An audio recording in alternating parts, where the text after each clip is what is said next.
Après l'amour est dans le pré, M6 lance ce soir à 21h une nouvelle émission de rencontre intitulée Mariés au premier regard. Le concept, on vous en a déjà parlé, des célibataires vont subir toute une batterie de tests plus ou moins scientifiques pour savoir avec quels autres célibataires ils sont compatibles. Et en fonction des résultats, ces couples vont devoir se marier sans même s'être rencontrés avant. Alors l'émission fait déjà beaucoup parler évidemment. Je reçois ce matin les 3 experts scientifiques qui participent à ce programme. La sexologue Catherine Solano. Bonjour Catherine. Bonjour Thomas. Ravi de vous retrouver sur Europe 1. Pascal de Sutter, vous êtes docteur en psychologie, bonjour. Bonjour. Et Stéphane Edouard, ingénieur et sociologue, bonjour. Bonjour Thomas. Stéphane, on va commencer avec vous. Il paraît que sur votre site internet, vous apprenez à dresser des femmes. Alors Thomas, je vois très bien à quel article vous faites allusion, l'article de 20 minutes. Je répondrai point par point à cet article qui est un tissu de contre-vérité sur mon blog en temps voulu. C'était comme le titre d'une de vos vidéos sur votre chaîne YouTube, ça, comment dresser sa femme. Vous voulez un exemple de contre-vérité de cet article ? Cet article insinue que je ne suis pas sociologue. Je suis titulaire d'un diplôme d'études approfondies en sociologie acquis à Sciences Po Paris en 2003. Tout le reste de cet article est à l'avenant. Je vous promets d'y répondre point par point. Sauf que les vidéos, elles ont existé, puisqu'elles ne sont plus en ligne. Encore, elle est en ligne, la vidéo dont vous parlez.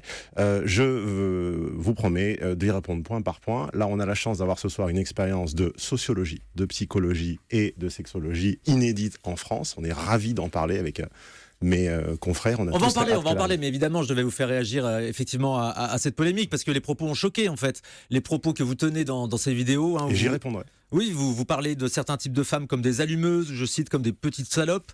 C'est quand même étonnant de vous voir ce soir donc dans cette émission suite à cette polémique. Alors moi je veux vous dire quelque chose, c'est que on accuse Stéphane d'être machiste ou sexiste. Moi j'ai bossé pendant 1 an avec lui et jamais je l'ai entendu être sexiste ou machiste à mon égard, mais ni envers les participants, ni dans ses propos envers les femmes en général. Effectivement, c'est pas du tout ce que j'ai vu moi dans l'émission. Vous avez un tout autre rapport évidemment avec les candidats. On va parler maintenant donc de mariés au premier regard. On rappelle, vous faites donc tous les 3 subir une batterie de tests à des célibataires pour trouver leur âme sœur. Catherine Solano, c'est quoi donc précisément ces tests ? Alors quand vous dites subir, c'est pas subir parce qu'ils sont hyper volontaires, parce qu'ils ont tous envie de trouver l'âme sœur. Alors on a pas mal de tests différents parce qu'évidemment c'est pas facile de trouver des compatibilités avec le maximum de chances de réussite. Donc on a par exemple un test de fonctionnement psychologique qui est utilisé dans la thérapie des schémas pour connaître le fonctionnement psychologique de chaque personne. C'est pour vous Pascal de Sutter, la psychologie. Tout à fait. C'est également utiliser des tests qui sont validés scientifiquement depuis de nombreuses années, notamment les tests des Big Five qui donnent les traits de personnalité. Et donc, on a vraiment repris toute une série de tests qui ont déjà été démontrés comme étant extrêmement efficaces pour justement évaluer la personnalité des individus. Il y a un test d'odeur aussi. Les participants sentent les t-shirts portés par les autres célibataires. Ça, c'est scientifiquement prouvé ? Oui, parce que si vous voulez, l'odeur corporelle dépend des groupes HLA, c'est-à-dire des groupes tissulaires. Et on sait qu'on a tendance à trouver un partenaire pour la longue durée qui a un groupe tissulaire différent d'une autre. Donc c'est un test important. Donc voilà, les groupes de célibataires, les hommes et les femmes de chaque côté, vous les faites rencontrer, enfin non, d'ailleurs ils ne se rencontrent pas, plus exactement, vous faites en sorte de définir les 2 profils et ensuite ils vont se rencontrer le jour de leur mariage. Vous reconnaissez comme le principe, il est bizarre quand même. Ah, c'est tout à fait extraordinaire, c'est impressionnant.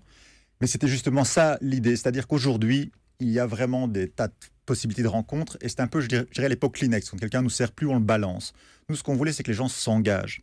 Et en ce moment, l'engagement symbolique le plus fort, ça reste le mariage. Pour être certain que les gens s'engagent. Que ça désacralise le mariage, cette émission ? Alors moi, je peux vous dire que ça ne désacralise pas le mariage. Pour moi, ce qui désacralise le mariage, vous savez ce que c'est ? C'est les sites de rencontres pour personnes infidèles. Parce que quand on se marie, on se promet secours, assistance et fidélité. Et nous, on a des personnes qui participent, qui souhaitent s'engager sur la durée et de manière hyper sérieuse. Alors tiens, justement, est-ce qu'ils s'engagent sur la durée, Stéphane Edouard ? Les candidats qu'on voit dans l'émission, certains donc vont jusqu'au mariage. Est-ce que leurs histoires durent après ? Alors là, je crois deviner la question, ou plutôt la réponse que vous attendez de moi. On va évidemment pas vous révéler... oui, mais il y a déjà eu des versions étrangères du programme, par exemple à l'étranger. Ça dure, leurs histoires ? Il y a des couples qui sont toujours ensemble après les expériences étrangères, effectivement. Et la proportion, c'est quoi ? Combien divorcent ? On ne vous dira pas. Mais donc ça veut dire quoi ? Est-ce qu'elle marche cette expérience en fait ? C'est que vous vous rendez compte, les gens se retrouvent à la mairie avec quelqu'un qu'ils n'ont jamais vu. Ah mais c'est surréaliste. C'est surréaliste. Eh bien malgré tout, comme on a justement choisi des gens qui sont faits pour vivre ensemble, malgré ces conditions absolument incroyables, il y en a une partie qui continue à rester ensemble. C'est ça qui est l'exploit extraordinaire, je veux dire, parce que évidemment, il y a des tas de gens qui sont surpris, parfois physiquement, c'est pas tout à fait la personne qui leur convient. On voulait justement pas se baser sur le physique. Beaucoup de rencontres sont basées sur l'apparence physique. C'est toujours l'apparence physique. On voulait sortir de ça. On voulait justement dire, il n'y a pas que l'apparence physique qui compte, il y a toute une série d'autres facteurs. C'est ça qui nous a fascinés. C'est de se dire qu'on peut aussi apprendre à s'apprécier en n'ayant pas spécialement le coup de foudre physique. On va préciser, ce sont de vrais mariages, ça se passe dans une mairie. D'ailleurs, ça pose plusieurs questions, parce qu'il faut se marier dans son lieu de résidence, normalement. Donc, comment est-ce que ça a été organisé, ça ? Et vous savez que Catherine Solano. beaucoup de mariés souhaitent se marier dans un endroit assez romantique, donc se marient pas par exemple dans Paris à la mairie, mais à la campagne. Donc ça s'est passé exactement comme pour ces Ça, c'est pas une couples-là. cérémonie officielle. Pour une Si, cérémonie bien officielle, sûr. il faut aller en mairie. Moi, écoutez, je suis belge d'origine, je vis en Belgique, je me suis marié en France. Je l'ai fait dans un mariage légal, j'ai tous les documents légaux, donc il est tout à fait possible pour quelqu'un de ne pas se marier dans l'endroit Et les où bancs, il alors réside. les bancs, parce que ça aussi c'est obligatoire, les Ils bancs de ont été mariage. publiés, les bancs ont été publiés, ils ont un contrat de mariage qui a été fait devant un notaire, ils ont même eu plusieurs séparation de entretiens avec un notaire avant pour expliquer les tenants et les aboutissants, enfin tout a été fait dans les règles. Donc voilà, vous confirmez, ce sont de vrais Ah oui, mariages. ce sont de vrais mariages. Oui, c'est un point important, c'est bien que vous le soulignez, c'est qu'on pourrait penser que c'est une blague ou quoi. À la fin, on va leur dire, écoutez, c'était pour rire. Non, ce sont de véritables mariages. Les gens se sont vraiment engagés à signer un contrat de mariage et vraiment être réellement mariés. Donc, s'ils se séparent, ils sont divorcés. Pourquoi il n'y a que des rencontres hétérosexuelles dans cette émission ? Ça biaise pas un petit peu la méthode, Catherine Solano ?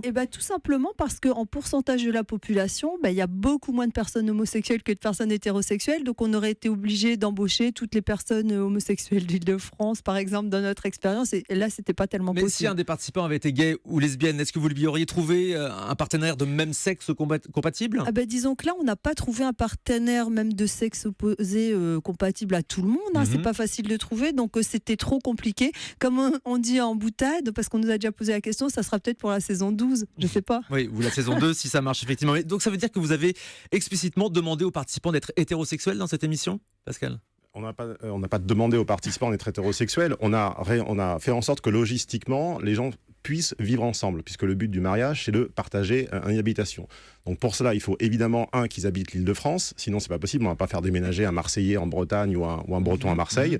Donc on a basé le casting initial sur un ensemble de prérequis où logistiquement, effectivement, les gens puissent vivre ensemble. Voilà. Et puis aussi sur le fait qu'ils ne soient pas parents, qu'ils n'aient pas d'enfants, parce qu'on ne voulait pas Et qu'ils engager des enfants dans Oui, une ça, d'accord, expérience oui, qui serait vraiment peut-être des pas facile. célibataires. Voilà, on peut avoir des enfants et être célibataire, justement, Oui, c'est certes. de nos jours. Vous auriez accepté tous les trois de vous marier avec quelqu'un que vous ne connaissez pas, Catherine ? Je ne peux pas dire, je sais pas, mais je suis pas certaine que j'aurais accepté, franchement. Et je peux vous dire qu'on a beaucoup de participants qui ont refusé, qui ont réfléchi, qui ont hésité, qui ont réfléchi et qui ont dit non. Et c'est normal parce que c'est quand même, il faut avoir un certain degré d'envie d'aventure pour se lancer là-dedans. Oui, d'ailleurs, même, je me demande dans quelle mesure les participants ne participent pas à cette émission juste pour passer à la télé. Ah non, alors je peux vous dire qu'aucun ne participe pour ça. Vous savez pourquoi ? Parce qu'ils nous ont tous dit, moi j'ai envie de rencontrer l'âme sœur. Le problème, c'est que pour ça, il faut passer à la télé. Ça le dérange C'est même. vraiment pas des gens qui ont envie de passer à la Souvent, télé. ça le dérangeait. Et moi, vous avez posé la question, moi j'aurais participé à l'époque où j'étais célibataire. Et même je me suis posé la question, je me suis dit, est-ce que si mon fils ou ma fille participait à ce genre d'émission, est-ce que je l'accepterais ? Ouais. D'abord, c'est leur choix. Mais je me suis dit, la manière dont ça a été fait, eh bien, moi je l'aurais accepté. J'aurais pas Stéphane, eu de vous problème. aussi ? Alors moi, je ne sais pas si j'aurais participé à l'émission, mais par contre, je sais autre chose, c'est que j'ai suivi la même logique que l'émission. Il y a 20 ans, je sélectionnais des partenaires sur le physique, j'avais des archétypes et j'avais un genre. Et je me suis rendu compte que ça ne fonctionnait pas. Et aujourd'hui, j'ai dépassé cet archétype physique de la femme qui me plaît physiquement et je me base sur de la compatibilité. Merci d'avoir répondu à toutes ces questions ce matin, marié au premier regard. Ce sera donc ce soir à 21h sur M6 pour le premier épisode.